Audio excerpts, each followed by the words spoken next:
Okay, so just like what I did with Fredbear, we're going to be doing a quick look at a commission I just finished before I ship it out. I'm literally like about to start packing stuff up. I got the boxes ready and everything. Planning on shipping them out like in a couple hours. But as you can see, it's Ignited Freddy from the Joy of Creation. This is this is my first ever fan game character that I've built, and it was pretty fun to work on. It's kind of like a soft start to doing fan game characters because it's literally just Withered Freddy's design, just even grodier, which was actually really fun to do. I really love the Withered's designs, and it was great to like be able to try to do it again with this like all my new techniques and stuff that I've learned, since it's been like literally 4 years since the last time I've done Withered Freddy.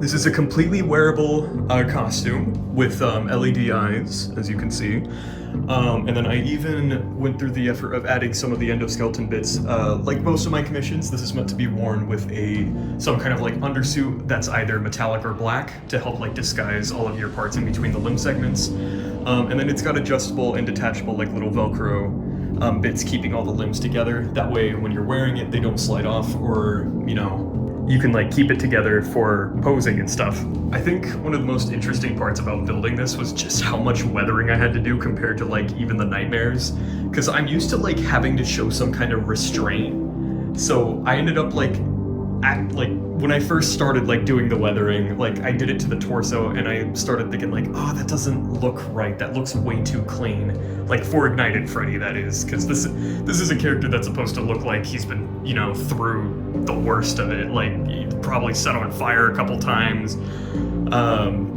you know, just covered in all kinds of like grime. So that's what I tried to replicate. So I ended up doing another pass over the torso, which was the first bit I did. And then the head, because I don't want to use spray paint on the heads, I end up using a different kind of paint, which I do like the texture ends up giving. Like when it's on like in its thicker areas, it creates like this really like matted texture, which I love. I ended up just going ham with the paint on his head. As you can see, it took me a couple times to like figure out just how thick I needed to get it on, and then I realized I should just be like squirting it straight out of the bottle right onto the costume and just smearing it all over the place, which I usually refrain from doing. Also, if you're wondering why he's sitting kind of weird like that, it's because he has to have like a little pole in his head to help keep his head up, because he doesn't have a bottom jaw that he could just rest the head on, like Fredbear did. So that's why he's like sitting kind of all like, you know, with his head cocked to the side like that. But yeah, this was an extremely fun commission to make. I am honestly like, I'm glad I was able to like do it, get to work with this design again in like a new way. I really liked what I did with this ear. I tried something a little bit different where I kind of like rounded out the inside of the inner ear, and I think it turned out really nice. Oh, and the eyes do light up. I think I mentioned this earlier, but they do light up. I don't have them on right now, mostly to conserve battery, but I could put up some pictures that I took right now. They're probably showing on screen right now of what it looks like with his eyes on. They're pretty bright. I did something different than what I did with Fredbear, where each of the LEDs are their own individual like thing. They're each like hooked up to their own battery and switch. So they could be individually turned on and off. So say he only wanted one eye on for like, you know, aesthetic or something, he could do that.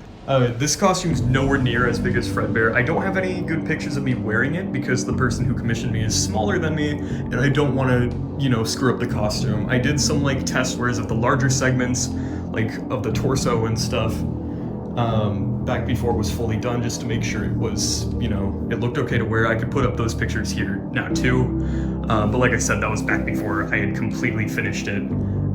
So a bunch of stuff is missing in those photos. That, and I'm also not wearing the lower parts of the costume. But yeah, I had a lot of fun making these endoskeleton bits too. I should, just to specify what these are made out of EVA foam, which has been a material that I normally use for like the nose and like teeth and like buttons and stuff, but now I'm starting to branch out. I'm using it a lot more for stuff like this. Like as you can see, he's got like his little endoskeleton bottom jaw. I used a metallic texture paint that seems like it mostly got absorbed by the foam, but some of it didn't, which created like a really weird, like kind of harder texture. It helped harden the foam, which is kind of neat. And then I painted I kind of smudged it up with the same black paint I used on the head, and then I also added some like orange to kind of create like rust effects for like all the endo parts. The way the hands work, since Ignited Freddy doesn't have hands, is they're essentially just like really hard gloves. So he's going to be wearing like I said, a black morph suit underneath this. So they'll be able to like not see the fingers poking through as easily.